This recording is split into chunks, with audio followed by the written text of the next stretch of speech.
So, Ketanji, all set? Shall we start? Yes, yeah, we can. We should. Okay, thank you. So, good evening, friends. Welcome to our very well awaited monthly seminar for Project Managers Club of Pune. And I must thank you, first of all, the audience for taking our time and contributing and making these sessions really interesting for all of us. Today's session, we hope to close 2020 with one more interesting session for all of you. The negotiation is something which everybody is aware of as a term or as a practice. Many times we do it unconsciously as well.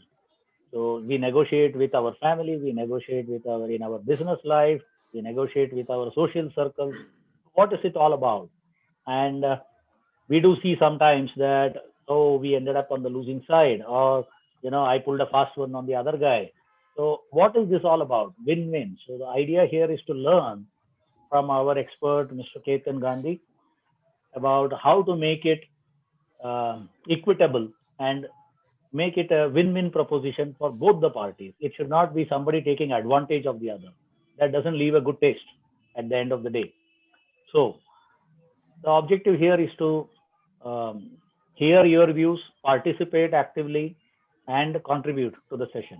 So, a quick note on our speaker, Mr. Ketan Gandhi. He has been a prolific speaker. He has been in the industry for more than 25 years now, and he has contributed a lot to the industry and as a coach, more importantly. I look forward to him as my guru. That's why he's named correctly, Guruji, KG, very well. So, and his most innovative style of teaching is around that the case study of a case method style of teaching. And I'm sure he's going to pick some of it for you today. So without much ado, let me welcome Ketanji to the floor. Over to you, Mr. Ketan. Yeah, thank you, Kalyan. Thank you, Vivek. I'm really excited for this session. Looking forward to a highly interactive and engaging session today.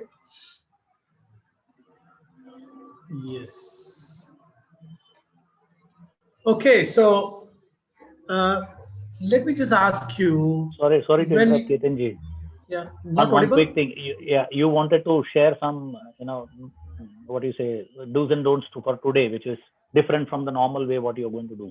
No, I think, the only do's that whenever any participants feel they wanted to speak or they wanted to ask question or interact or share their experience, please feel free to do that. And also there are a couple of real life situations that we are going to see. So please participate in those situations as well. That's the only do's. Thank you. Yeah. So when you hear a word called negotiation, what one thing comes to your mind? First thing comes to your mind. If you can share what comes to your mind when you hear the word negotiation. Anything which is good, bad, anything which is professional, personal, political, what comes to your mind? So if you can write it down in the chat section.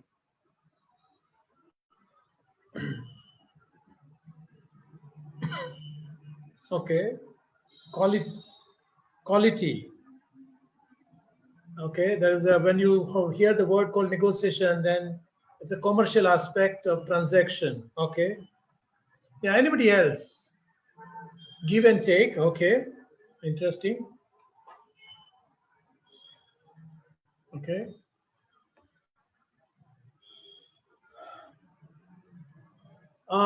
This is very important, very good input. As soon as Mr.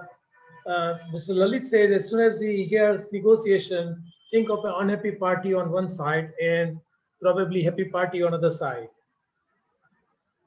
Okay, getting agreement and desired quality and price. Okay. Negotiation on scope sometimes. Okay. On best interest. Discuss and compromise. Okay. Compromise. So it's the same word, negotiation, but everybody gets a different idea or uh, different trigger in their mind when they hear the word called negotiation. And even though, as Kalyan mentioned, that normally we do negotiation quite often, even though we have a very different trigger or the perception when it comes to negotiation. That makes this subject very, very interesting. Okay. Let me ask you another question. Negotiation is a skill by which we can achieve reduction in cost without compromise. Yeah, so here you are bringing two dimensions. Fine, perfect. Okay, so we have many inputs on what comes to your mind when you hear the word negotiation. This is the second question. How often do you negotiate? If you can answer your question, this question, it will help me to understand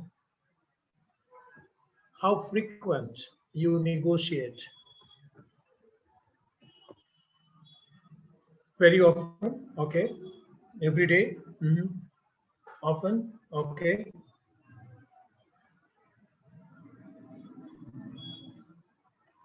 Almost every day, okay. Often.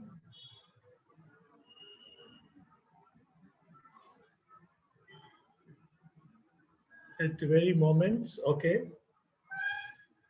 Every day, multiple times. Yeah, so this question itself was tricky. And in a normal situation, when you ask this question, people may prefer A, B, and C, but the actual answer is D. And what could be that answer D, which is not included, but that's the right answer? I mean, many of you have already pointed out as very often. But what could be option D, which is the right answer?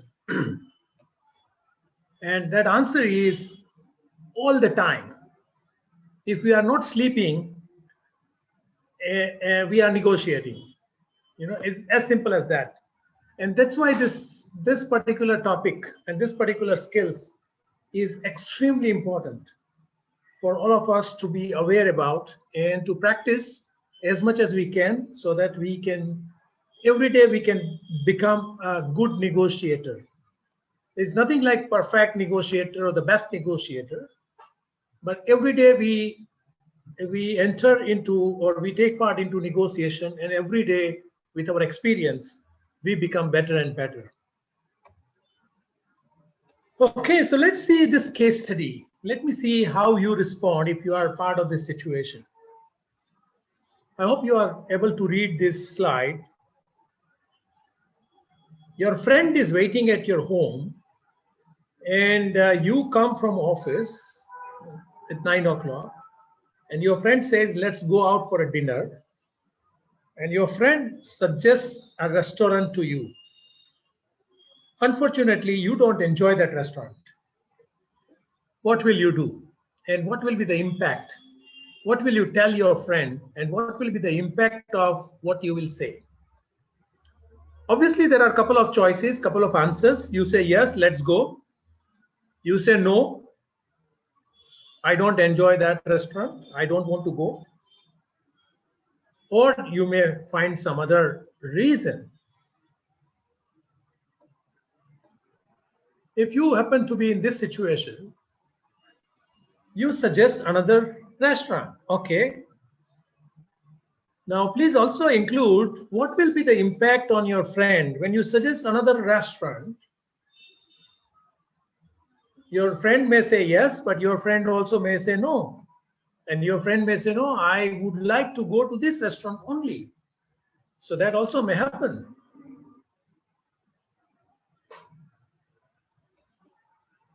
So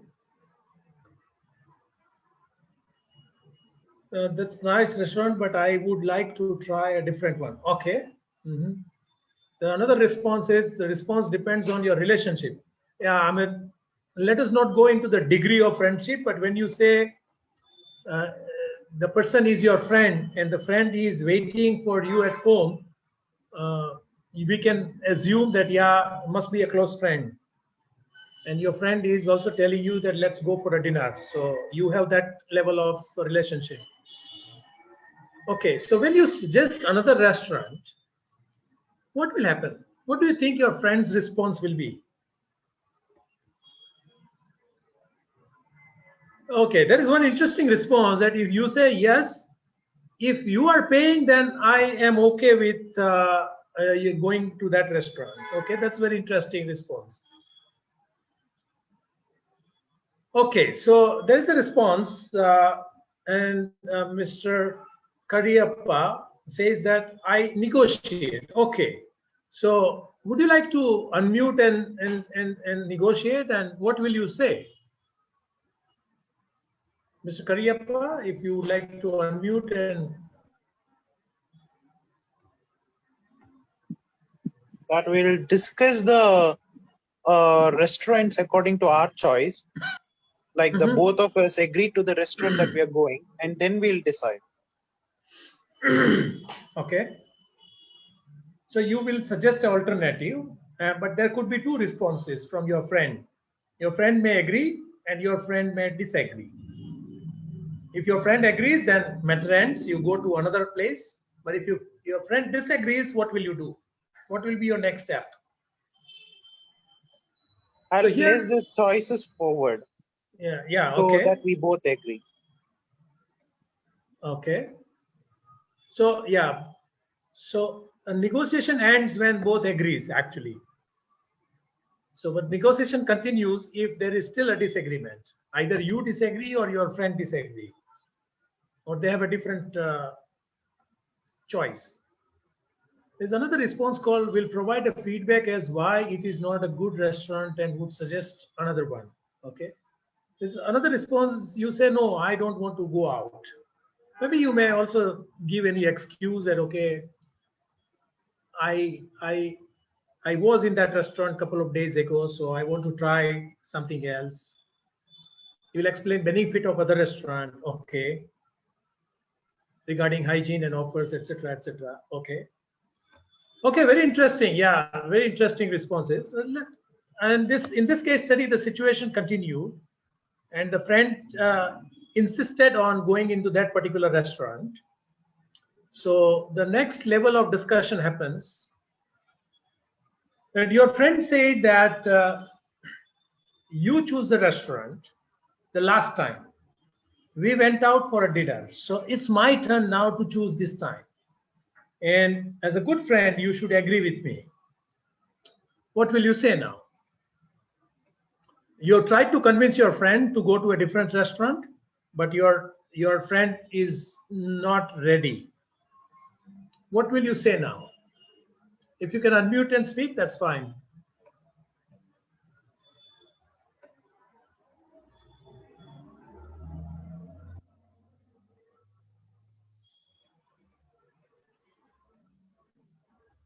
So now as a good friend, because last time you selected a restaurant, and your friend says that last time you selected, so this time is my turn, probably you have no option. Okay, the discussion still continues. You say, if you let me choose the restaurant, I will pay the bill.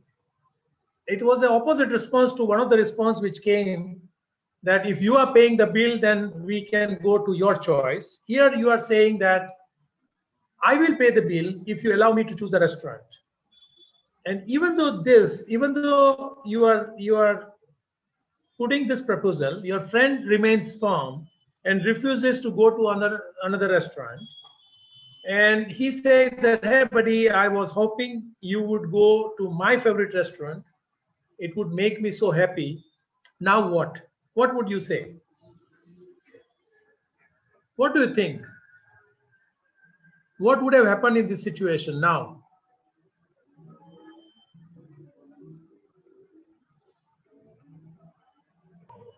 So here the relationship matters more to me. So I would rather go with him. Yes. Okay. Yeah. So if you as a friend, if you consider the relationship and that emotional angle, then obviously you will agree. Okay. What will happen if you still insist and not go and say, no, I don't want to? what will be the impact uh, at that time if you say no?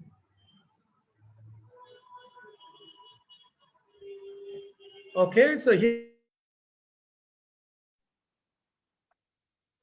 mind is so rigid, and you say yes, okay, but in this situation maybe you might not be happy because you are agreeing because your friend is rigid and you don't want to create any unpleasant situation between you and your friend.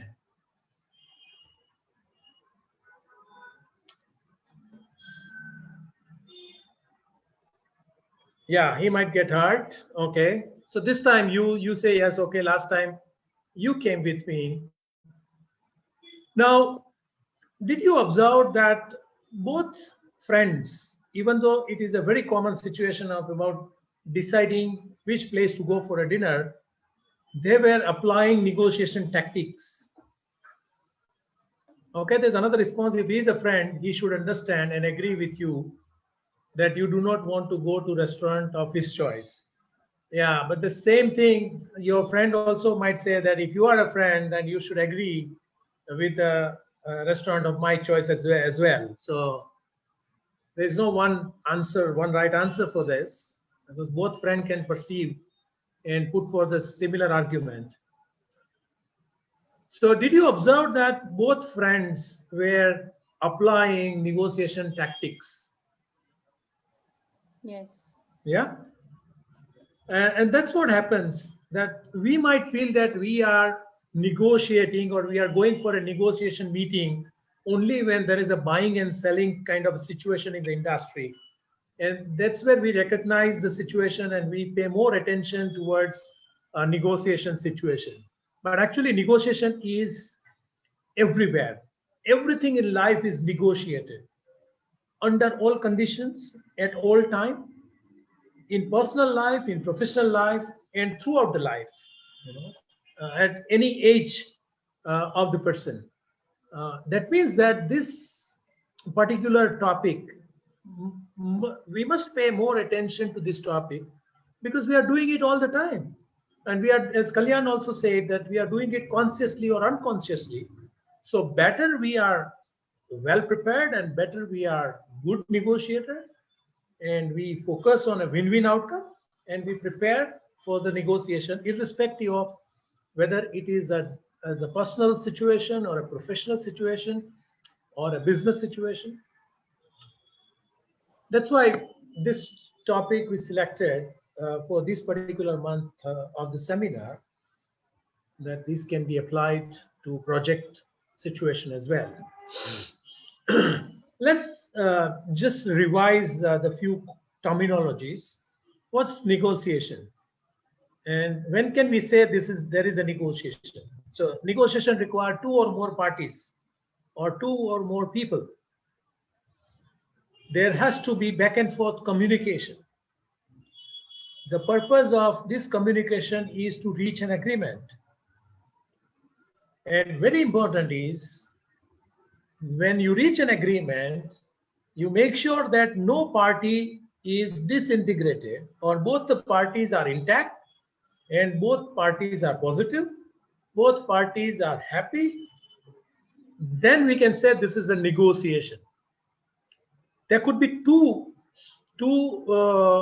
type of negotiation. One could be very easy, one could be difficult. Yes. So when two sides or when two people or two counterparts, when they share similar interest, when they have similar objectives, the negotiation becomes easier. When the two sides share very different interests and objectives, it is very difficult negotiation. Even difficult negotiation or difficult or a confrontation kind of situation also can end into a good win-win negotiation. But then the process extends to a longer time, and a lot of other preparation would be required to make sure that those crucial confrontation or those crucial negotiations uh, end up or conclude in a win-win situation. When the parties are friendly, they are behaving friendly, then obviously the goal is to reach an agreement. But when participants are adversaries, the goal is a victory, win or lose. And those kind of negotiation becomes really, really tough uh, in business situation or even your personal life. There are a couple of possible outcomes that whenever we enter into a negotiation, and if we look at the X and Y axis, there could be lose-lose, there could be win-win situation, there could be win-lose or lose-win situation or the outcome, and another outcome could be no outcome. So there are 5 possible, or you can say 4 possible outcomes of any negotiation. And obviously, everyone would like to achieve a win-win negotiation. So today, our focus will be more on win-win negotiation and how to achieve those win-win negotiation and what we can do to make sure that we succeed in achieving the win-win agreement when we enter into a negotiation. But these are the 4 possible outcomes that we should be aware about when we enter into a negotiation.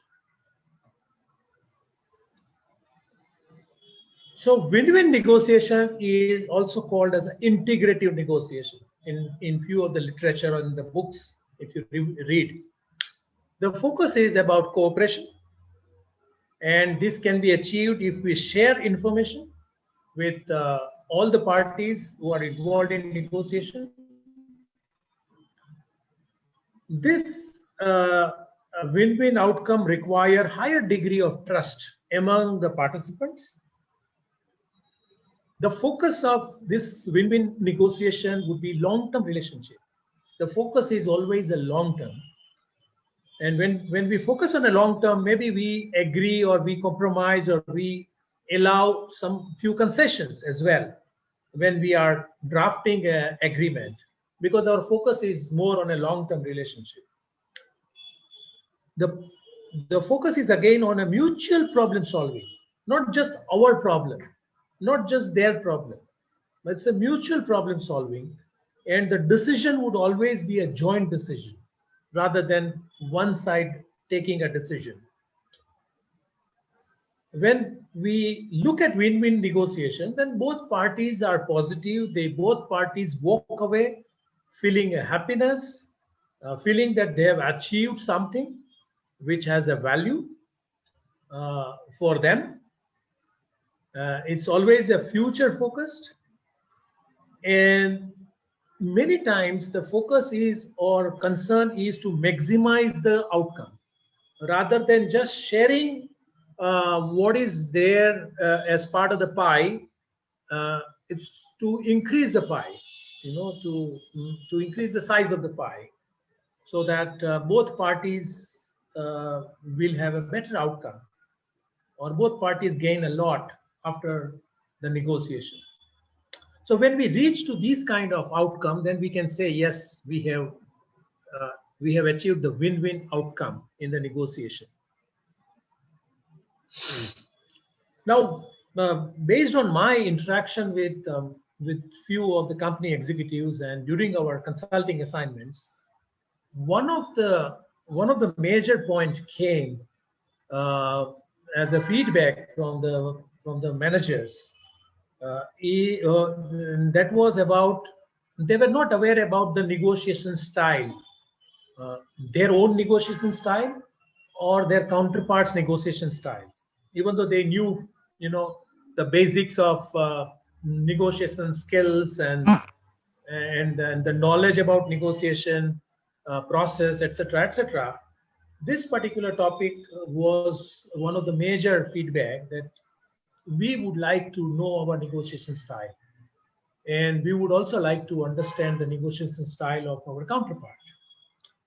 And many times these people shared that yes, because we were not aware about our own negotiation style, our negotiation outcome was not what we wanted.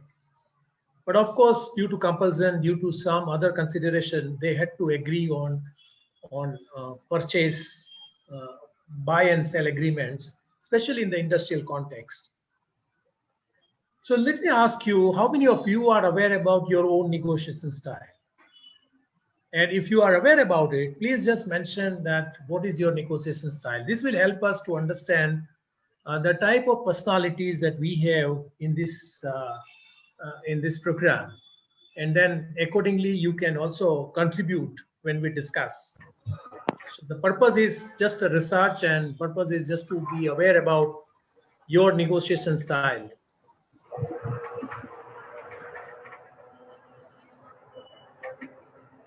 Okay. Yeah, so you already have one response, betterment of project. Okay. So think about your own negotiation style if you are aware. If you are not aware, you say no, I'm not aware, and I would like to know what is my negotiation style. There have been a couple of other people who talked about collaborative and win-win as well. So we will wait for other. Win-win is the outcome. Win-win is the outcome. It's not the style. Somebody has responded accommodating or compromising. Okay, yeah, that's right. Yeah, that's right. Accommodating is one of the negotiation style. Yes. And listening to the person, whatever other person wants to speak up, the third party person, listening to them first and understanding what they need. Yeah. So that would be the process. That would be the steps that you will follow when you actually enter into a negotiation meetings. I think the best example today, your topic is so relevant. We are seeing the standoff between the farmers and the government now. So what kind of negotiation is that, and what styles are being applied? Yes, it's a good lesson for us. Yeah. True. Now, okay, so many of you are aware about it. Many of you are not aware about it. But I think by the end of today's session, you will clearly be aware about your own negotiation style. But let me also ask you, those who are aware about the negotiation style, you might have negotiated in your company if you are working as an executive. You might have negotiated in your company or maybe with your supplier, with your customer. When you negotiated the deals, when you negotiated the agreements, did you, were you aware about other person's negotiation style?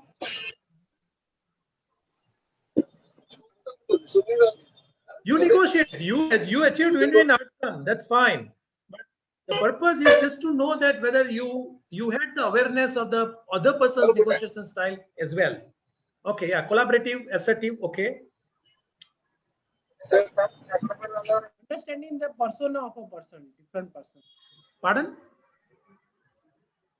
Basically, understanding the persona. Yeah, understanding a persona. Yeah. So sometimes we are aware about our own style or our own persona, but we have a very little information about other person, other counterpart, because we had a very limited contact with them. Also, understanding what the other person has on the table on his side, like how much power he would wield, and what alternate options he has to walk away from the negotiations.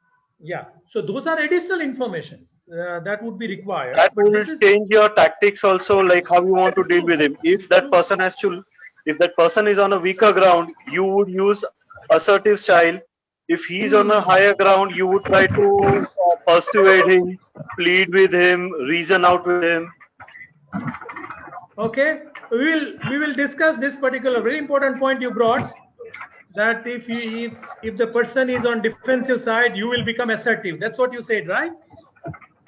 Yes, sir. I mean, say if you are dealing with a customer, he has no other choice but to come to you because you have, say, some proprietary things, or he doesn't have any other alternative. You are on an assertive side where you say this is how things are going to be done. But however, maybe during the bidding stage, when you go to the customer, he has options to go to other companies also. So at that time, you are persuasive. You are trying to give the best interest of him and trying to explain to him that we can do better for you. Yes. Yeah. So it's a very important point, but we will talk on this specific point. Is it good? Is it good from the negotiation point of view that one party has selling a proprietary things and other party has no choice but to buy? Of course, they will buy if that's the only choice available. But from the negotiation point of view or from the relationship point of view, does it make sense? Is it good or not? We need to No. discuss that particular aspect. Yeah. Okay. Fine. So let's see. One negotiation style that we all are familiar with is a collaborative style. I mean, we may not be aware about the wordings, but I'm sure many of you are following or you have the style of collaboration. So when you communicate with your counterpart frequently, when you communicate more, when you are honest and on a higher level of the scale, when you are always trying to find a creative solutions of the situation or the problem or any topic which is being discussed or negotiated, when you satisfy concerns of other parties as well and you share your concern as well, when you listen to other parties what they are saying, when you are also focusing on feelings of the people who are involved, your focus is on relationship, that let us not spoil relationship. If you focus on long term and you are not in a hurry, you take time to negotiate and come to an agreement. So if you are following these steps, then your negotiation style is a collaborative style. So just be aware about it. I'm sure many of you might be falling into collaborative negotiation style. There is another style called competing style.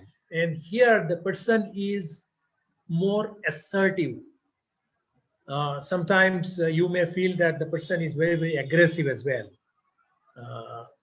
Because it depends on who you are on the other side and what is your particular position at that particular time.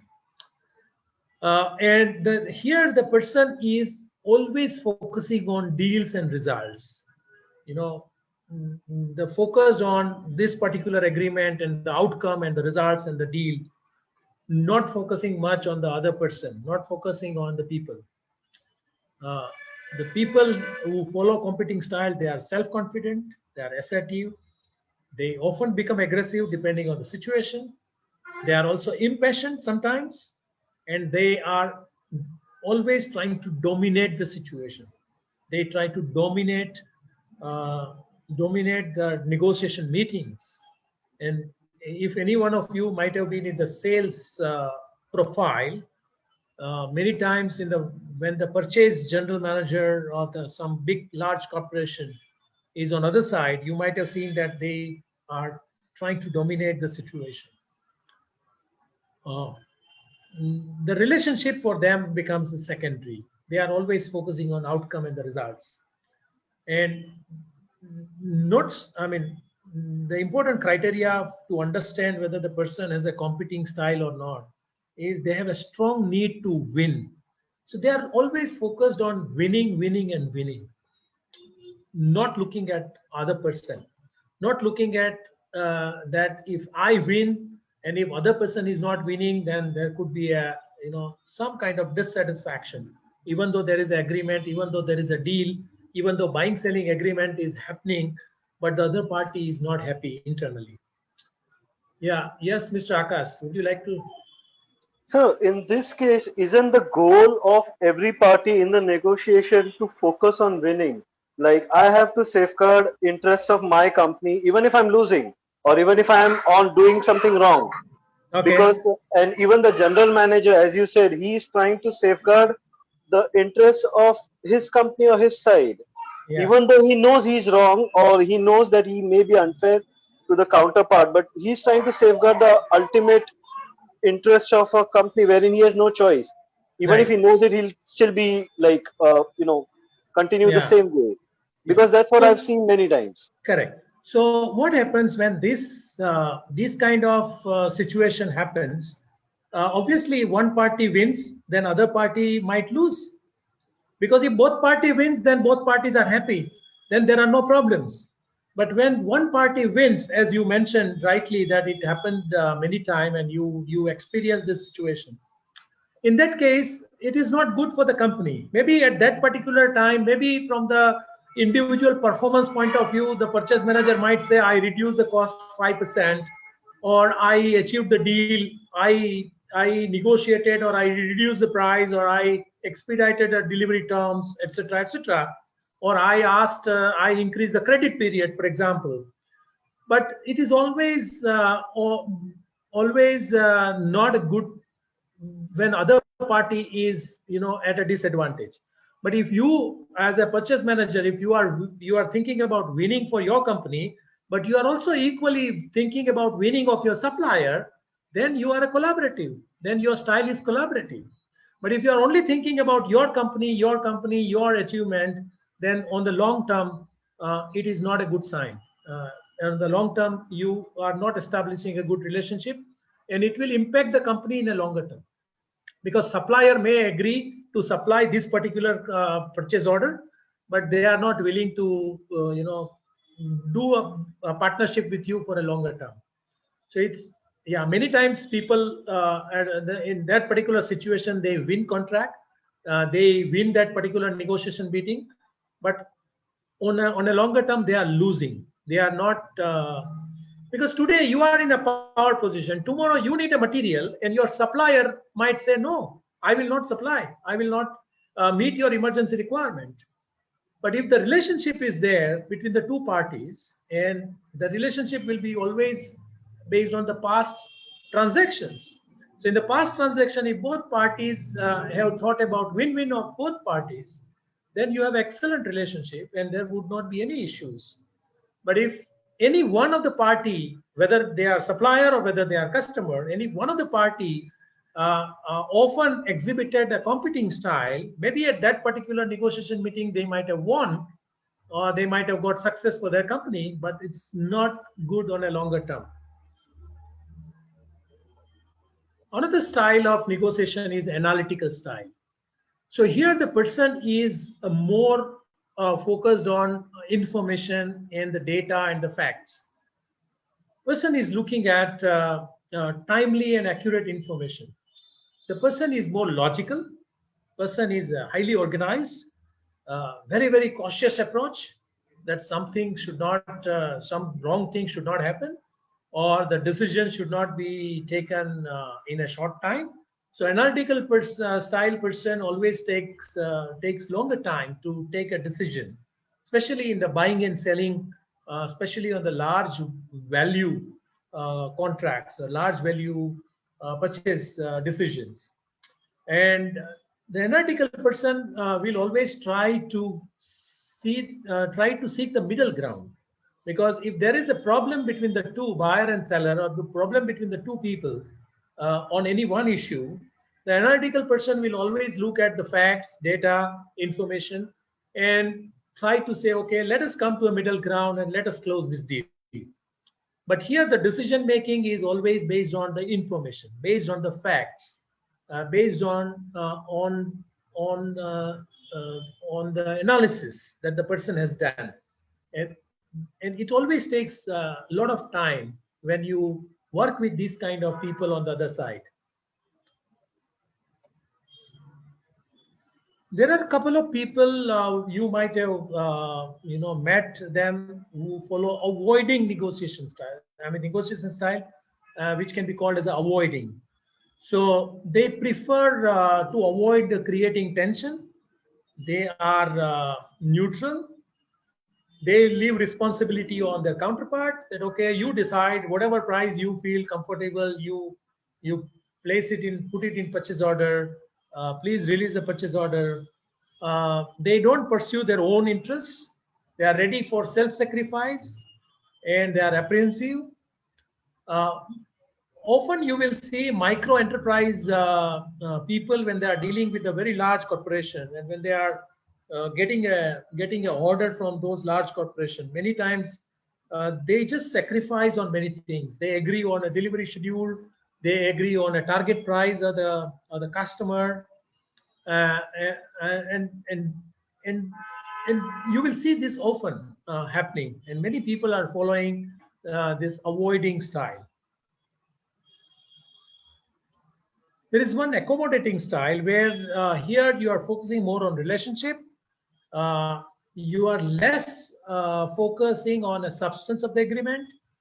you always try to minimize the differences, and you're concerned to satisfy the need of the other party. You say, okay, let me rephrase the agreement terms, or let me agree with your demands or your proposals, etc., etc. So it's more of accommodating style.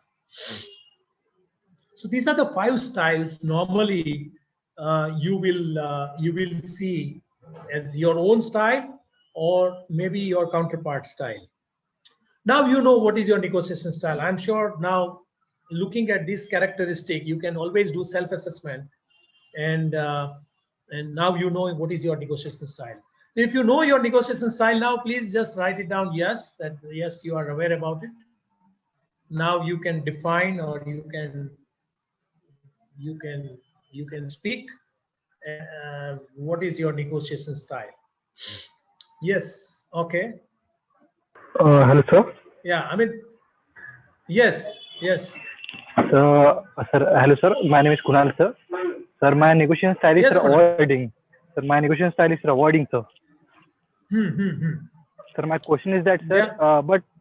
but sometimes, sir, I know about the prices or figures about something, and I feel, sir, bad for that, sir. For myself, I don't negotiate with them, or sometimes I don't negotiate I can't negotiate as a student, sir, because I'm a student, sir. So I don't know how to negotiate, or sometimes I Yeah. feel nervous हो जाता है, sir, कि क्या negotiate करना, कैसे करना. So, sir, can you help me in just that, sir? Yeah. So the next, after this slide, we will be discussing on the process of negotiation, and we'll also be talking about a practical situation, that how to apply this negotiation tactics to make sure that we all aspire to become a good negotiator, a better negotiator than what we are. Yes, what we were yesterday. And we always focus on win-win negotiation, which is good for both parties. Okay, so good to know that yes, many of you said that yes, now you know your negotiation style. Okay, Mr. Lalit says that yes, accommodating many times. Yeah, I'm sure you might have, you also might have applied or adopted a different negotiation style at different time. You know, that particular situation might have demanded that particular style. So, but everyone has one dominant negotiation style, and we try to adopt that negotiation style in every situation. So let's see, now, since we are aware about this negotiation style and the characteristics, let's look at few questions, because these questions have been arised looking at the styles. Which style is the best style? What do you think?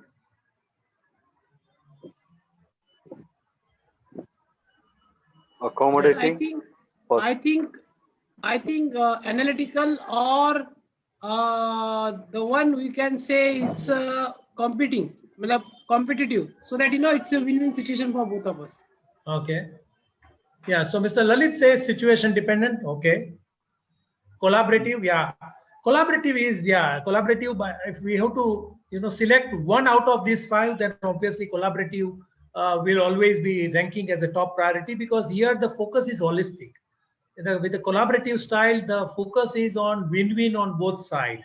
Focus is on a long term. So if you have to select out of 1 out of 5, then obviously collaborative rates very high. Yes, Mr. Biradar, yes, go ahead. Yes, sir. These negotiation styles are purely driven by the content, what conflict or what is the issue. Maybe technical sense, we cannot negotiate right of for better. We can delay the negotiation and try to avoid that.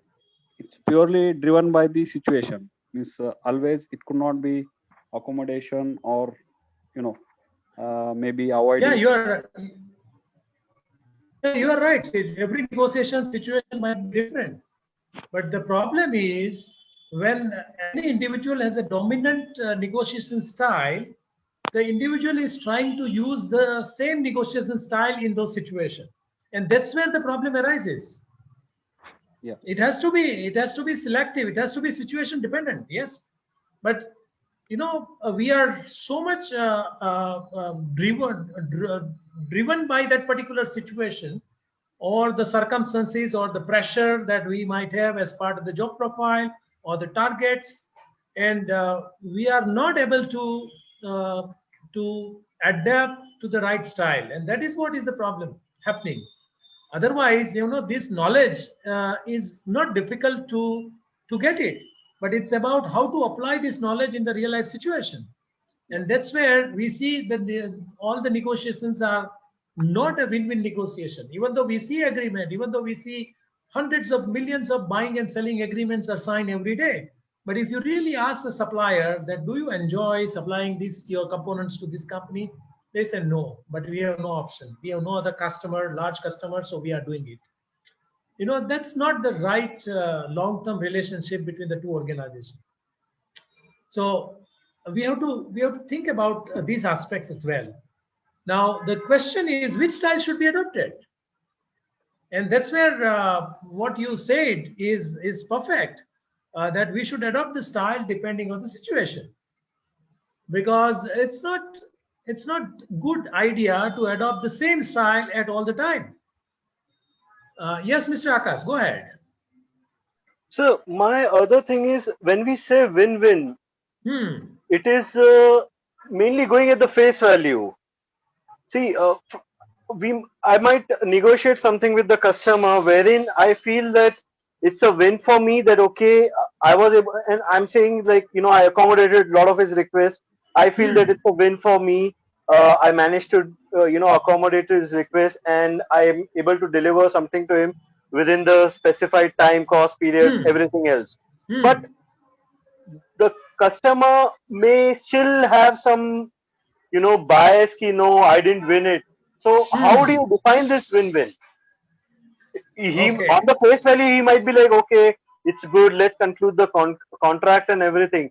But I still don't know the real motive behind the curtain. Like, is he really happy that he's winning? I might feel that, okay, it's a win-win for both. I've done this, he's also getting this. But he may still be dissatisfied. Yes. Yeah. So one quick way to find out whether the other person is happy or not would be when you are actually giving a counter proposal. At that time, what is the body language of the person? That's because no one can hide this body language. It's very hard to hide your expressions. That's the first level of indication whether the person is really happy or not. Second would be when you informally talk, even though after you signed the agreement, you should always be, as a good negotiator, you should always be a good skills in questioning. So in the informal discussions, you can always find out whether the person is really happy or not after entering into a negotiation. I mean, there is no other way. You have to talk to the person. You have to talk on informal level, because formally the person may not tell you a reality. Because person might feel that, you might feel about that person that the person is not capable, or they are on the loser side, etc., etc. But then when you talk to them and you ask the right questions, you will come to know about whether the person is really happy or not. But please observe the body language. It will indicate whether the person is happy or not. Okay, so there is another question from one of the participants about Avinash. Are we discussing, assuming that we are the buyer? I think we are looking at from both sides, right? Both sides, yeah. Because normally in any company, you might be a buyer, but you also might be a seller as well. Now, maybe your job profile currently may not be permitting you to perform both roles, but as you progress higher up in the organization, you will be dealing with the buyers and customers both. And in our personal life, anyway, we are dealing with every situation, with all family members, friends, everywhere. We are dealing with this kind of situation and the other people. So it's not buyer and seller. I would say we are a party. We are a party, one of the party in the negotiation. And the party can be a buyer or a seller. It applies to both.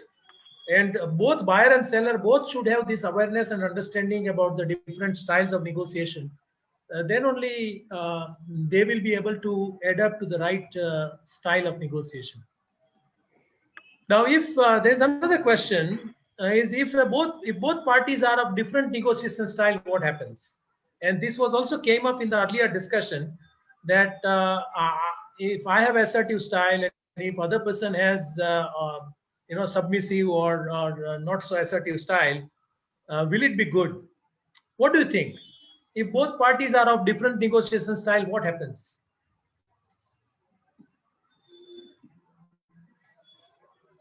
Should both parties have the equal style or different style? What do you think? What is your experience? We can't change anybody's style, but it stands to our benefit if we can identify the stance from which they are coming from. It helps you to build that win-win equation. Are we looking towards a win-win, first of all, is the question. So if that is the goal, then it helps you to identify what is your style of your counterpart. So how do you present the story to them in a way which they would understand? That is the key messaging around identifying that style. Okay. My analogy is pretty simple. If I'm going to talk to a child, I'm not going to talk about all these great science around negotiation. It's all about knowing the body language, and a 2-year-old child or a 1-year-old child doesn't even know how to speak. So what is the communication we are talking about? We are talking about those body language and the expressions. So I think we extend it to our business life also. That's what we are trying to see. Figure out what works for them and how we will negotiate with them. True. Okay. Yes. Anybody else? If both parties have adopted a different negotiation style, what happens in that situation, in that meeting? If one person is analytical style and another person is assertive, what happens between the two? Might be a conflict. Yeah, it will be conflict. It will not, because the person who is following analytical style, he or she is looking at more facts and information, whereas the assertive person is not looking on relationship angle. Is just looking, okay, let us finish the deal, let us do this. And the assertive person is impatient. So the competing style person and the analytical style person, if they are negotiating, often they will find it they are not reaching at the agreement, and nobody is at a fault. It's just that both people's negotiation styles they have adopted is different.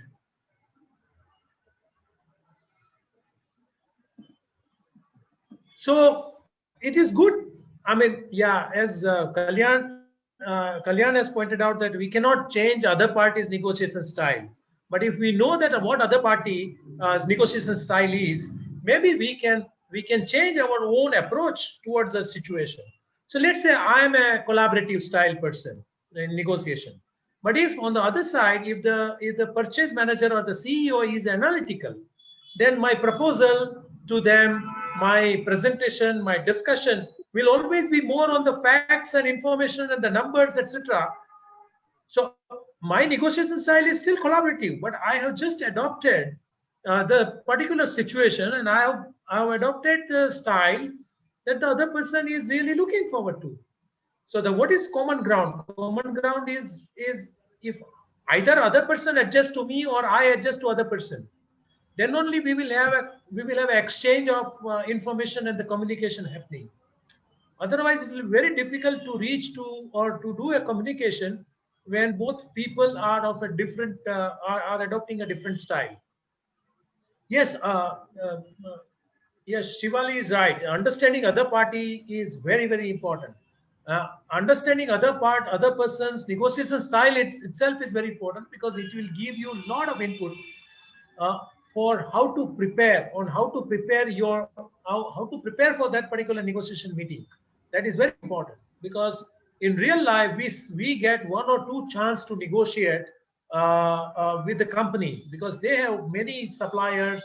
If you are a supplier, then you get 1 or 2 chance. If you're a customer, even then also you may get 1 or 2 chance to interact with your customers. So in a B2B context, I'm saying. So it's always important to understand the negotiation style of the person and then prepare accordingly. Now imagine that you know that your purchase manager, you are a supplier, and your purchase manager on other side is more analytical.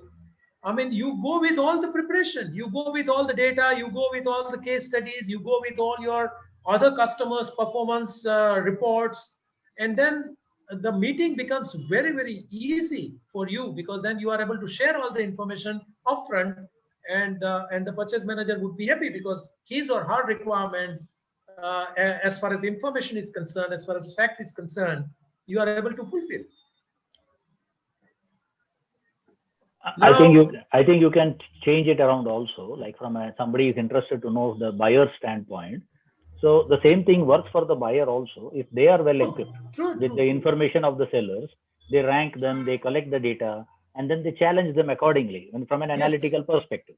So, but what matters more finally is the relationship which you have. Always you will give weightage to the guys, the vendors who are sensitive to you as a buyer, who looks to you to work for a longer term, not just be too assertive and say, yeah, for me the deal is more important, my relationship is not important. That will not work.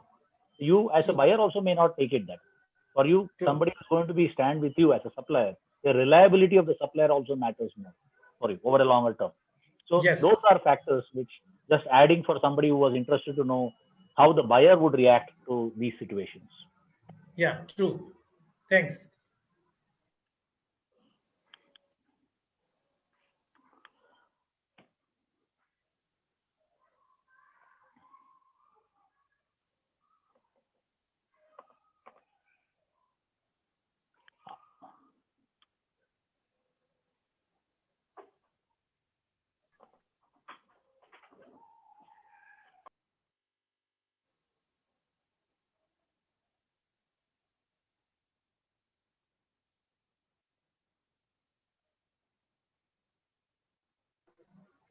Yeah, Kalyan, can you hear me now?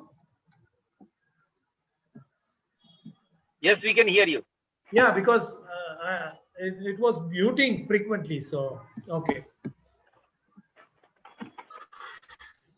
Okay, so if we sum up all the different negotiation style, and if you look at on X and Y chart on assertiveness versus collaborative, collaborative style will be when both collaborative and assertive are high, you can say collaborative style, and analytical is in middle. They are partly collaborative, partly assertive. The competing people, they are more assertive and less on collaborative. Accommodating people are more collaborative, less assertive. So this is how we can categorize these different styles. So just be aware about your own style at all the time, and collect the information about the negotiation style of other person. Or when you meet the person once or twice, anyway you will come to know what style, negotiation style this person is adopting. So it will be easy for you to approach in future.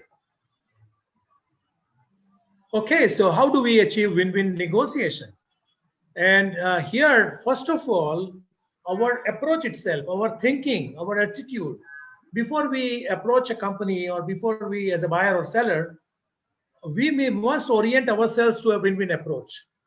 Even we are walking inside the conference room, we should be feeling inside that, yes, today we will have a win-win agreement at the end of the meeting.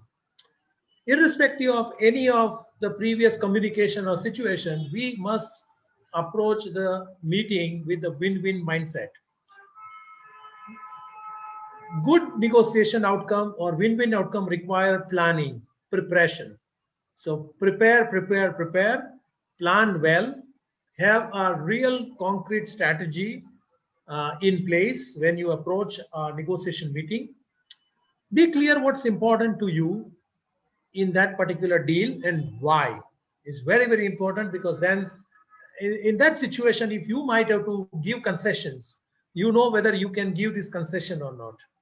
Know your best alternative to negotiated agreement.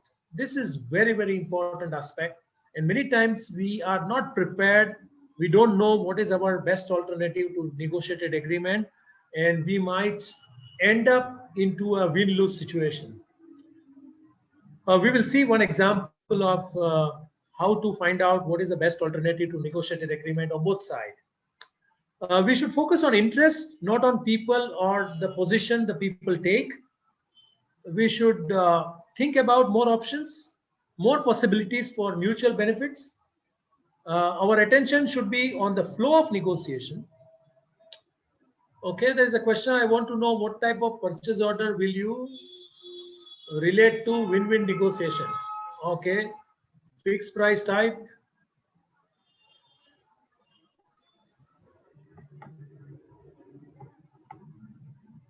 Which is the other type of purchase order? Okay, cost type or time and material type. Cost plus profit, right? Yeah, cost plus. So there is one is fixed price, one is cost plus, other one is time and material. Yeah. Yeah. So, I mean, all of three can be a win-win arrangement if both parties. I mean, the fixed price that the supplier has quoted, if that fixed price is acceptable to customer, and the customer, the buyer, is not asking for a huge discount, even the fixed price contract can be a win-win situation. So I think all three can be a win-win agreement if the buyer and seller both, I mean, the seller is able to sell with the targeted profit that they are making, and the buyer is able to purchase those goods at their target price. So all three can be a win-win agreement. True. I think we should just help them to understand that negotiation is applicable to all these types. Yes. Whatever type of contract you enter into, negotiation is going to be there. You can't escape negotiation. Whether you are a buyer or a seller, you will have to face the negotiation table, come to the negotiation table every time. Yes.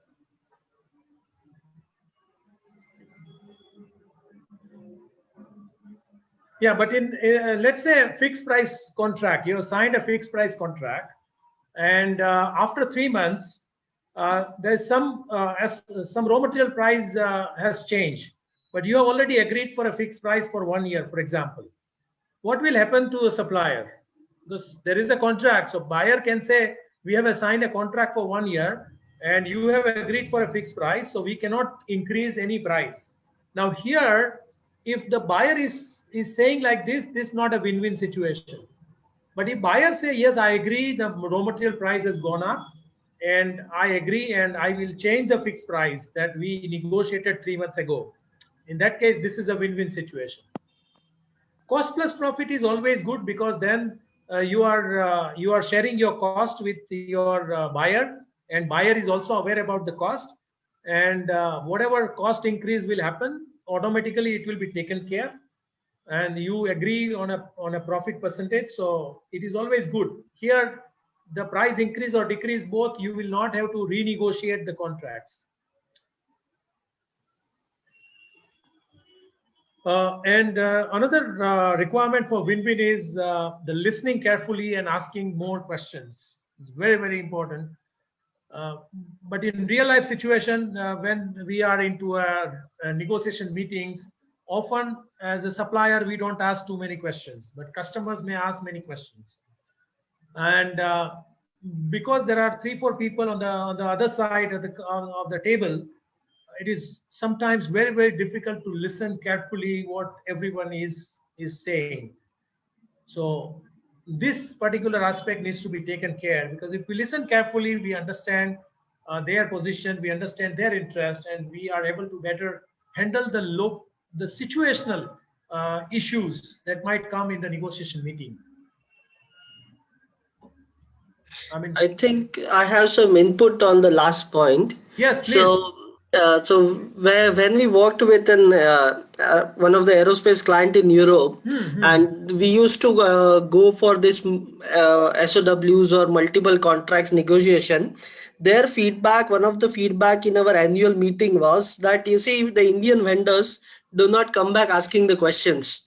So suppose okay, we have to do this, they generally go ahead and do their work in silo and then come back with and then they miss out on the opportunity of asking the questions, where they found their European counterpart will immediately set up a one-day workshop or a half-a-day workshop by taking the calendar and get maximum information out.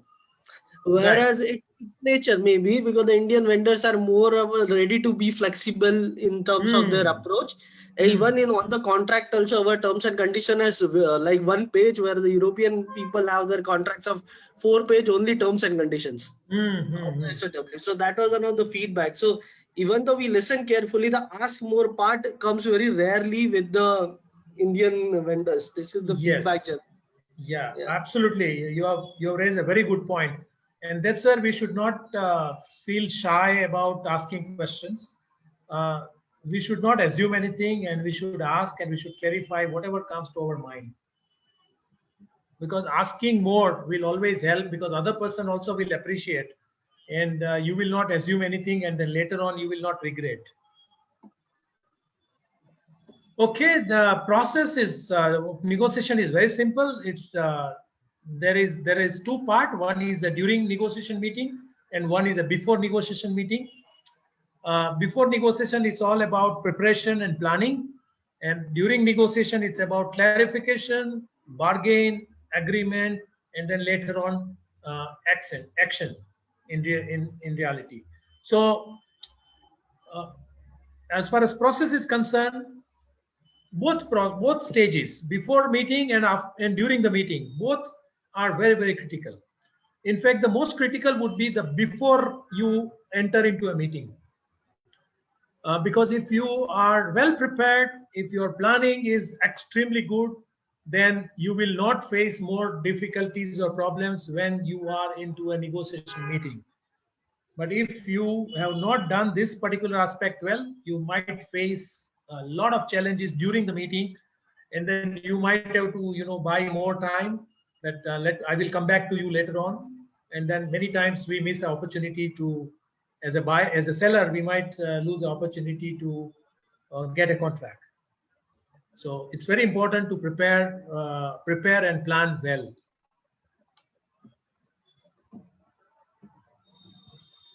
As far as preparation is concerned, it's all about interest. It's about who is the person on the other side, why, what are your interests, why you value them, what is the real issue here, needs and wants of both parties, strength and weakness of your position, your own negotiation style, your other counterpart negotiation style, why other parties negotiating, unpleasant consequences for both sides if the negotiation, if the agreement does not happen.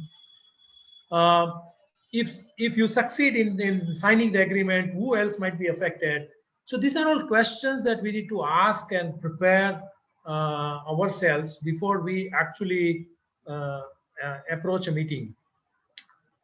In the planning phase, we need to brainstorm. Now, why brainstorming? Because we always should have multiple options, many more options possible when we go inside the meeting.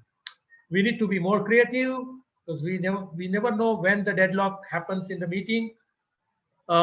We should find who is supporting, who is not in our organization, as well as on the other counterpart organization. For critical issues or critical discussions or negotiation, we might have to do rehearsal within our company, or maybe with your friend, that through role play you can do that rehearsal, that if this kind of situation happen or this kind of discussion happen in the meeting, how I will perform. You can also plan, keep your plan ready to buy some more time, because many times it is not good for you to say yes on all the terms and conditions during the meeting. So even though you might want to say yes on all the terms, maybe you still want to perform due diligence and then say yes. So you can always buy a little bit more time. You should be aware that when you are entering a negotiation meeting, whether the counterpart has a final authority. I've seen many times suppliers, when they enter into a negotiation meeting, they give best discount, and then later on they find out that there will be another negotiation meeting with the vice president of the purchase department.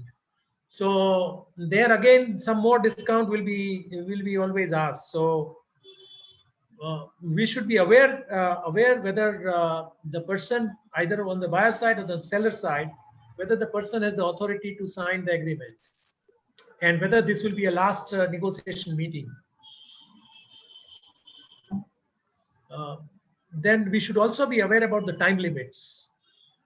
This time limits will be from the day you start preparing your negotiation meeting. Also, a time limit of the execution of the agreement, that what your buyer or seller would require, because this time limit will also help you to understand how much time it will take as far as negotiation is concerned. Because if it's a long-term purchase and if there is a 6 months time, then obviously buyer might take more time to negotiate. They might invite more and more potential suppliers for the quotation or the tender or the bids, and then there could be many more round of negotiations. So this also information will help in approaching the negotiation. This is one of the important point, because as a good negotiator, we should also know when we should walk out of the meeting without signing the agreement. So let us take this one real life example. If a seller would like to sell the product at rupees 10,000, and the buyer has a price in mind that the buyer would like to buy at 3,000. So seller would like to sell at 10,000, buyer would like to sell at 3,000. So there is a gap of about 7,000. So if both seller will say, no, I only can sell at 10,000, and buyer can say, I only can buy at 3,000, then obviously there will not be any deal happening between the two. But if you look at the range, the seller might have a range between 5,000 and 10,000. So any price between 5,000 and 10,000, the seller would be happy. At the same time, buyer also might have a range. In any range between 3,000 to 6,000 might be okay. So when we look at between the 5,000 and 6,000, that's a zone where the buyer and seller both might agree to do a transaction. But anything below 5,000, the supplier will walk away. Any price above 6,000, buyer will walk away. So the BATNA for buyer is 6,000, and for BATNA for seller is 5,000. I mean, any price below 5,000, seller is not going to sell.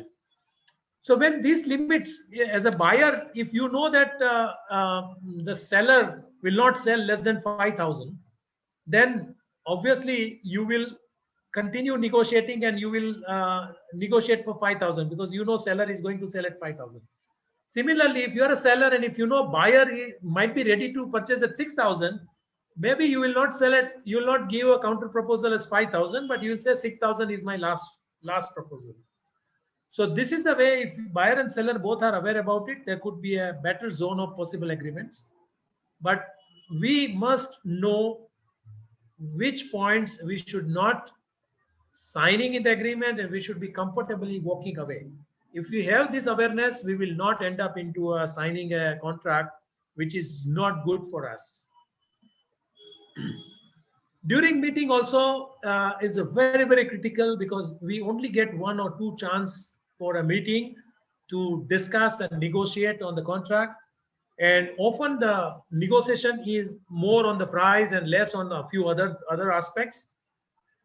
And that's why the many higher authorities in the large corporation, they only come for 5 minutes for negotiation, and the junior or the middle management staff would be in those meetings for a longer time.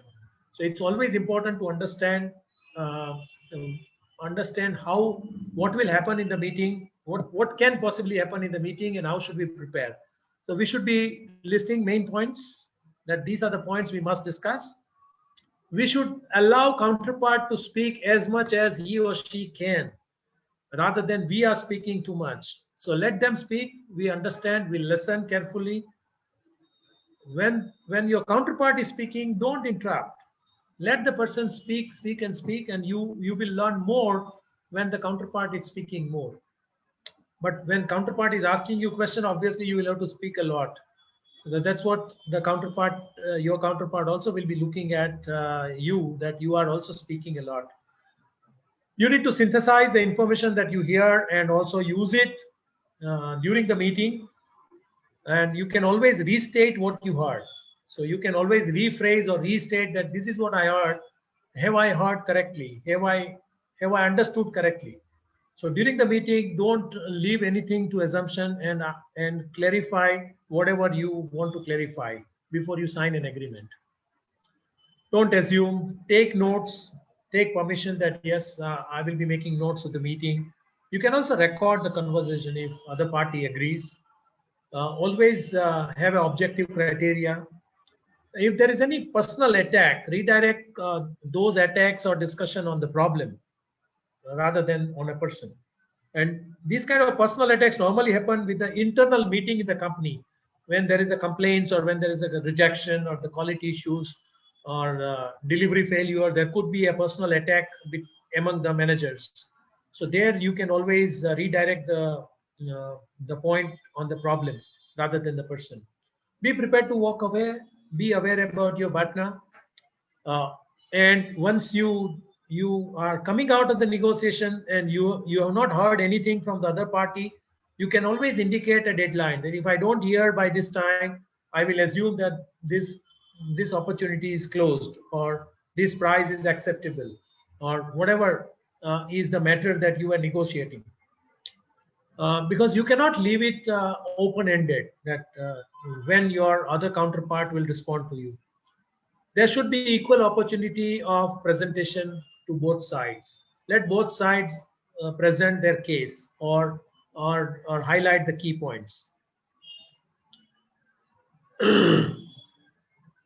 Okay, let us take real life example. I think we have a couple of minutes, and often, I mean, there are a few students here, so they would like, they face this situation as well.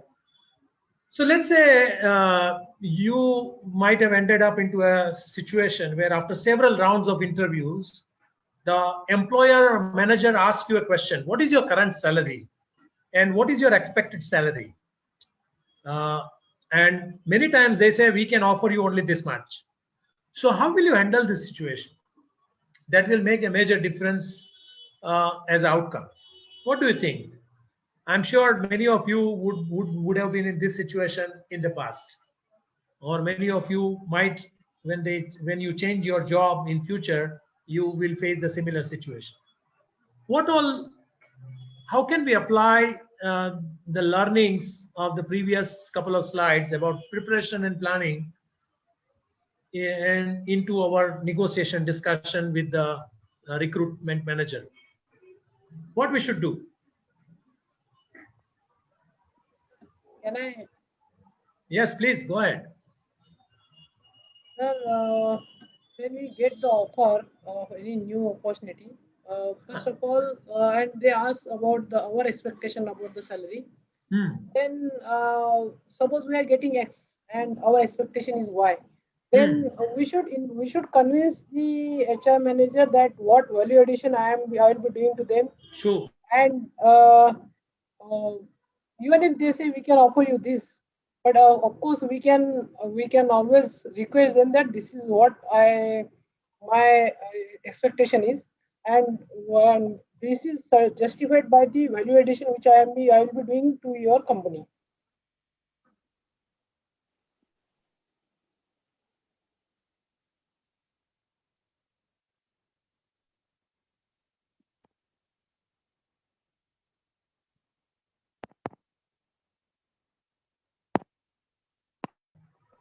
Yeah, but how do you know that you are agreeable? Sorry, I couldn't hear that. It is on the agree whether they are agreeing or not.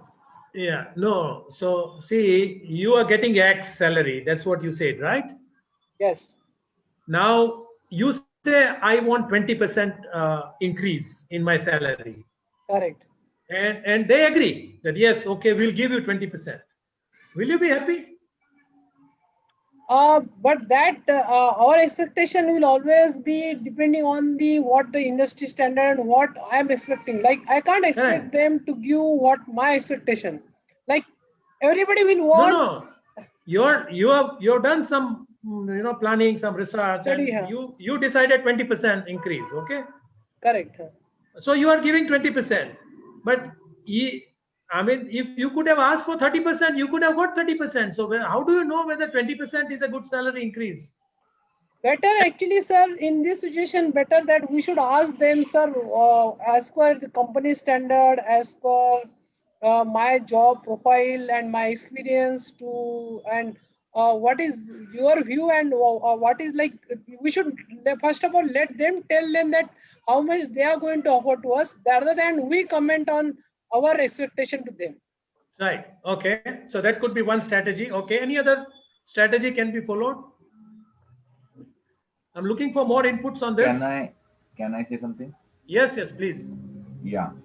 What I would say here, this is a very tricky situation, definitely, and it is always a very demanding situation for both, for the employer who wants to increase his business or is looking for a replacement on mostly on an urgent basis. Allow me to just clarify a little. Rarely does a private company hire people just for the sake of it. They need it very badly, or they need it with a future plan. So with a clear mandate that their business needs to grow what certain percent, 15, 30%. Now, having said that, it to answer this situation, whether you are okay with that salary, what has been put across the recruitment manager, basically depends on how much badly you need the job. Okay. The main reason is industry standards. Yes, definitely. Say for a package for a manager, the industry standard would be something like 14 lakhs to 18 lakhs, and assumption 16 lakhs rather, not that range, 14 to 16. Now, a recruitment manager in present situation would definitely interview at least 4 and keep a standby for another 2. So basically, it means 6 people. So you always know, and there's no point, there is no chance of knowing who exactly our other 5, how capable they are. Yeah, correct. And how qualified over or under your present situation is. So my point is, you calculate what you are getting right now, how much badly you need the job, and if you basically, it means that you need to look for a job when you are very comfortable in your present job, because that will mean that you are in a very, very strong negotiating circumstances. So you can let go of the opportunity if you say I need say 40% when the industry standard is 20 to 25%.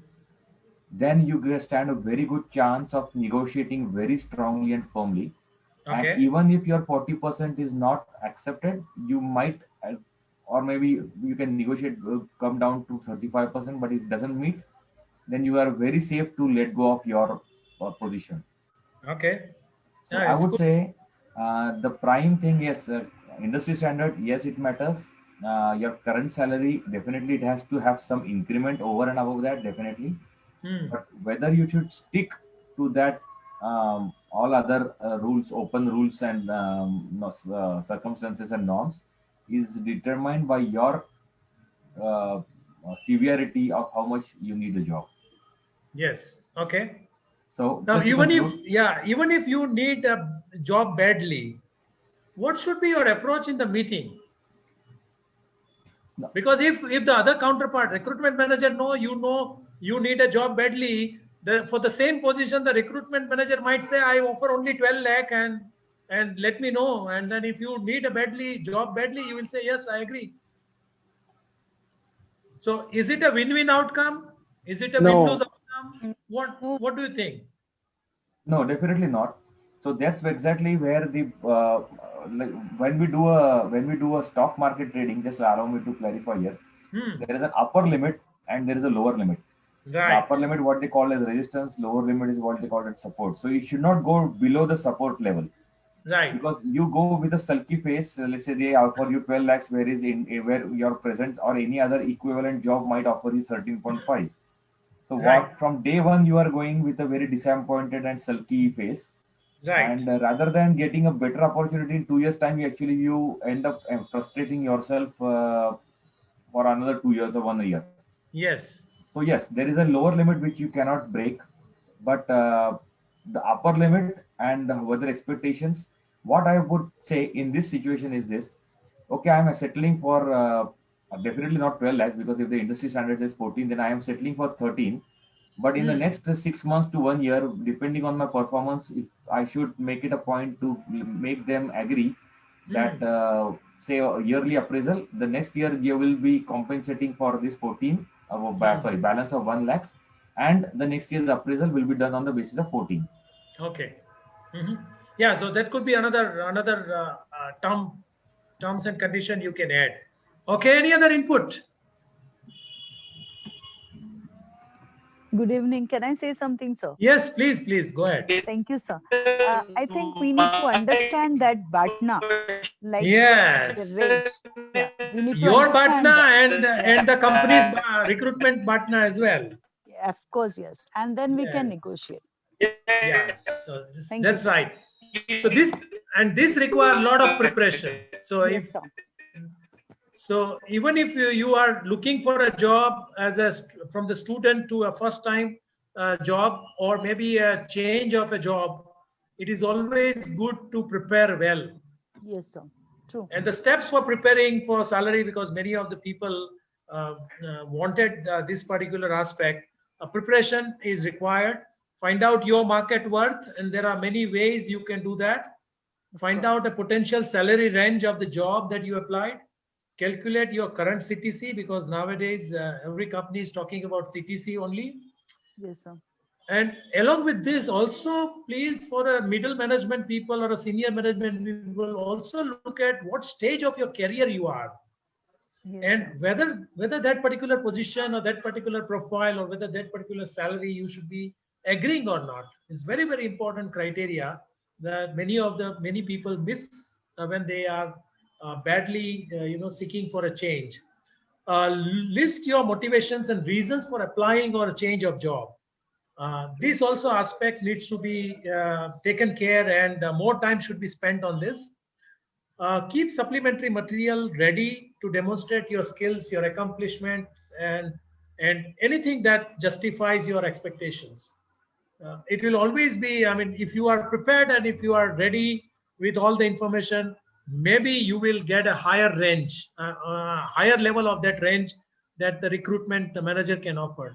And it could be any percentage if you are able to justify all this. True, sir.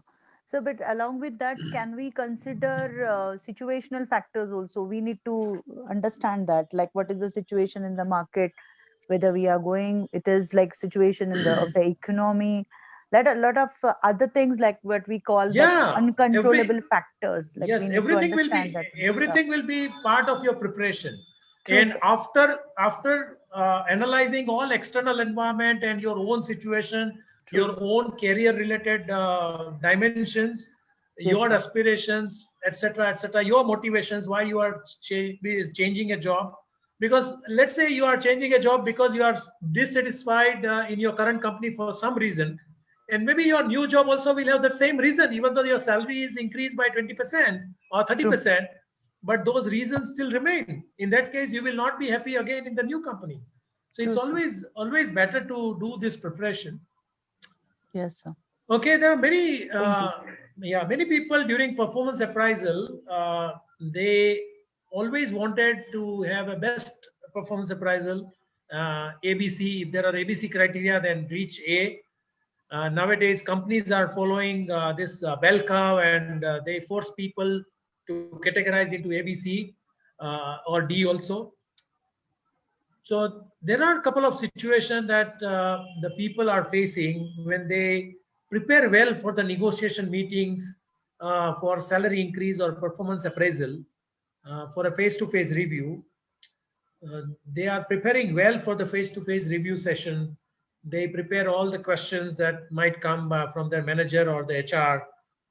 But many times they are not getting their due, the increment, what they expected, depending on what they worked during the previous year. So how I mean, this was a real situation. One of the company, this situation happened, and the person who wanted 40% increment just got 15%, and the person approached external advisor. Uh, how should I prepare for the next performance review? What could be your suggestion to this person for the next negotiation meeting? Sir, I think first, sorry, sir, should I say? Should I? Yeah, please go ahead. Hello? Yeah, go Sir, ahead, I think please. first of all, the person should have talked to his manager first of all, and understood the facts where actually he was wrong or where he was right. He should have all the records. He should have taken all the records to the manager and have shown him, see what I have got, and you had promised me that I will get these means depending on the work I did. I have gone this much of percentage, but if that is why that is not considered, and why I'm getting such a low performance instead of performing such well in my whole year. Why at the end of the year I'm getting such kind of ratings? So Okay.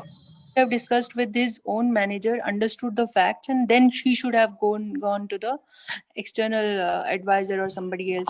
He should have followed the hierarchy actually first of all. Okay. Yes, sir. Okay. Any other input on this? Like in marketing, sir, or there are functions. It depends on the situation. Functions like technical service. It's a job where you need to show that these are the results. In marketing, whatever is your target and what is your achievement, and despite that, what value addition I have done to the organization, X factor in me, that is apart from my daily work I have done. This is which is really giving value addition in terms of customer satisfaction or value addition to the company. So this is how we can convince to the management that apart from my daily work, daily routine, I have done this and these are my achievements. True. Absolutely. Yeah, all this will really help.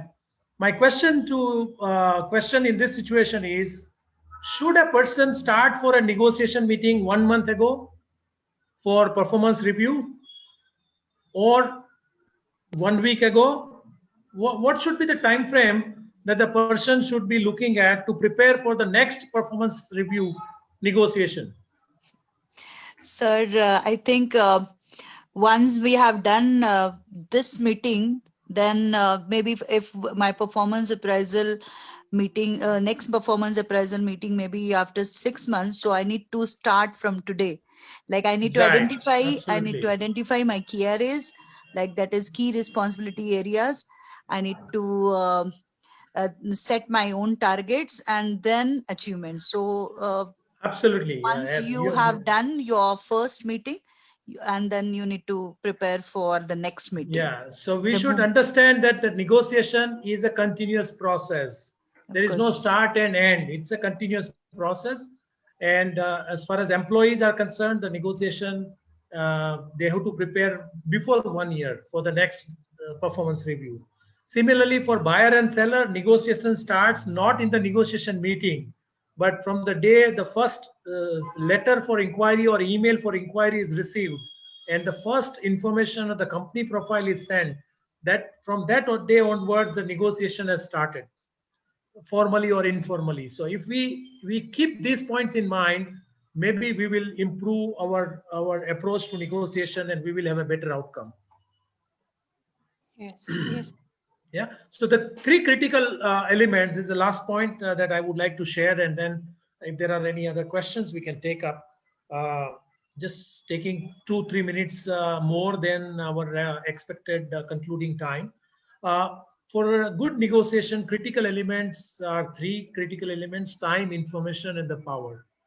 Time is very important. We must understand what is the timeline for this particular deal or agreement.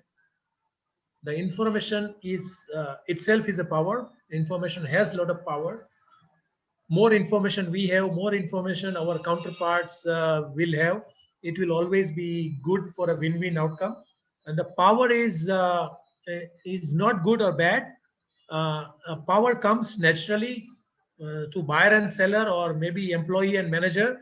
All have some or the other power. It's just that how people are using the power. So abuse of power is bad, but if you have a power and if you can use it well in the negotiation, it will always be creating a win-win situation. Yeah, so that's it. These are the points that I wanted to share with a few real life case studies and examples. If there are any questions or any other experiences that you would like to share, please, Kalyan, we can open up. I see clearly that you are a great negotiator. You have already bought extra time from us by giving the incentive of something more. We are all excited to hear something more from you always. No. The takeaway for me has been, if I were to just conclude from my whatever I have learned today, is adopt the collaborative style and what you say, enrich it by being analytical. That's the biggest, that's the best thing I would look at. Because the analytical one talks about a lot of data, past experiences, and other stuff. Whereas the collaborative style brings in the emotional aspect around and relationship aspects. Correct. So we are all social animals after all. We can't disconnect that part. So keeping that in mind, I think the best balance is between collaborative and analytical. If somebody can pick up these two and excel, they would do really well in their life. I would say, not necessarily work, anywhere they can manage their lives. True, absolutely. Yeah, thank you. Vivek ji, can you do the honors for us? The vote of thanks to KG sir. I think Dr. Jay Bhai is already there. Oh, okay. Sorry, I missed him. I did not. Okay, hi. Hello, doctor. Hello, doctor, sir. Yeah. We request you to speak a few words and acknowledge my vote of thanks to KG, sir.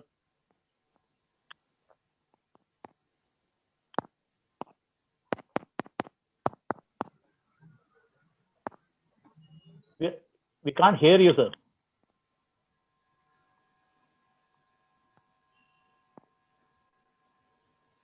Audio.